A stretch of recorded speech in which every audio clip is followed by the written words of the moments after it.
గత కొద్దిసేపటి ముందే బీజేపీ నాయకులు సీనియర్ కార్యకర్తలు అని చెప్పుకునేటటువంటి సస్పెండ్ అయిన కొంతమంది నా ఇంటి మీదకి నన్ను నా కుటుంబ సభ్యులను బెదిరిస్తూ వచ్చి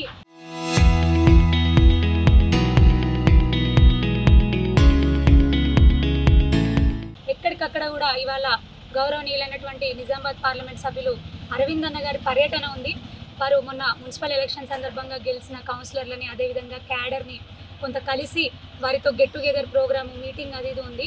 దానికోసం ఇక్కడికి వస్తున్న సందర్భంగా వీళ్ళు నానా హైరాణ చేస్తూ ఇష్టం ఉన్నట్టుగా ఒక మహిళని అని కూడా చూడకుండా నా ఇంటి మీదకి వచ్చి పర్సనల్గా దుర్భాషలాడుతూ నీ కుటుంబం అంతు చూస్తా నీ అంతు చూస్తా అనుకుంటా ఎక్కడికక్కడ వచ్చి ఇక్కడ మీరు చూస్తూనే ఉన్నారు గ్రీన్ మ్యాట్లు చైర్లు ఇష్టం ఉన్నట్టు విసిరేయడం జరిగింది. లోపలికి వస్తూ ఉంటే సిఐ గారు ఎస్ఐ గారు వచ్చి వాళ్ళని లాక్కెళ్ళడం జరిగింది. నా భర్త కూడా అప్పుడే బయటికి వస్తే వారికి చూపిస్తూ డైరెక్ట్గా వారి ఎదురుగా వస్తూ నీ అంతు చూస్తా నేను బతకనివ్వను అని ఇష్టం ఉన్నట్టు దుర్భాషలాడడం మాట్లాడడం జరిగింది. అదంతా కూడా రికార్డ్ అయింది. మా వాళ్ళందరూ కూడా ఇక్కడ ఉండి ఆ వీడియోలను తీస్తుంటే కూడా మీ సంగతి చూస్తా మిమ్మల్ని ఇక్కడ బతకనివ్వము, జగిత్యాల్లో ఉండనివ్వము, మిమ్మల్ని కానీ వాళ్ళను కూడా బెదిరించడం జరిగింది. ఇది ఎంత అప్రజాస్వామికమైనటువంటి చర్య, చాలా దారుణమైనటువంటి చర్య. అసలు ప్రజాస్వామ్యం ఎట్టుపోతుంది, ఎక్కడుంది? మహిళలు ఎలాగో బయట ఉండనియరు, బయట తిరగనియరు. కనీసం నా మట్టుకు నేనేదో చేసుకుంటూ నా మట్టుకు నేనేదో పార్టీని పెంచాలనేటువంటి ఉద్దేశంతో పార్టీకి కట్టుబడి పనిచేస్తూ ఉంటే చూసి ఓర్వలేని కోవట్లుగా ఉన్నటువంటి కొంతమంది నాయకులు డైరెక్ట్గా నా ఇంటి మీదకే వచ్చి నన్ను నా కుటుంబ సభ్యుల్ని బెదిరించడం ఇది ఎంత దారుణమైన విషయం. ఎక్కడికక్కడ కూడా సీసీ కెమెరా రికార్డింగ్స్ ఉన్నాయి, ఆ సీసీ ఫుటేజ్ కూడా ఉంది, దానికి సంబంధించినట్టు విజువల్స్ కూడా ఉన్నాయి.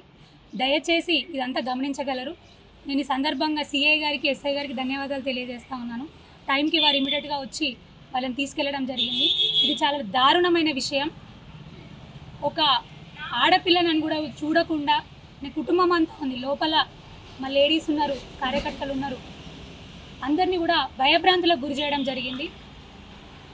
దయచేసి నేను ఖచ్చితంగా కలెక్టర్ గారిని అదేవిధంగా ఎస్పీ గారిని కూడా కోరుకుంటా ఉన్నాను, కఠినమైన చర్యలు తీసుకోగలరని వాళ్ళని కోరుకుంటా ఉన్నాను.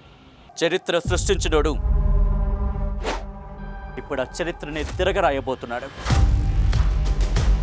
అబద్ధాల గోడల్ని బద్దల కొట్టి నిజాలను రాగా మీ ముందుంచబోతున్నాడు. నిజమైన వార్తల కోసం వెంటనే డౌన్లోడ్ చేసుకోండి రా యాప్ని.